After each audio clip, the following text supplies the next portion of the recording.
बिस्मिल्लाहिर्रहमानिर्रहीम। अस्सलाम वालेकुम।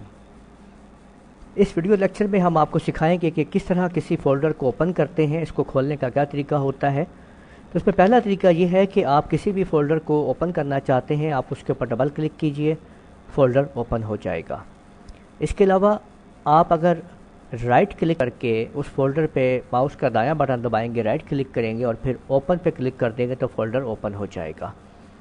और तीसरा तरीका ये है कि अगर आप इस फोल्डर को ओपन करना चाहते हैं तो उसको सिलेक्ट कीजिए और कीबोर्ड से एंटर का बटन प्रेस कर दीजिए, आपका फ़ोल्डर जो है वो ओपन हो जाएगा। तो आप लोगों ने देखा कि किस तरीके से हम फ़ोल्डर को ओपन कर सकते हैं। उन तमाम तरीक़ों को आपने समझ लिया है। हमारे चैनल को लाज़मी सब्सक्राइब कीजिए, वीडियो को लाइक शेयर कीजिए। इजाज़त दीजिए, अल्लाह हाफिज़।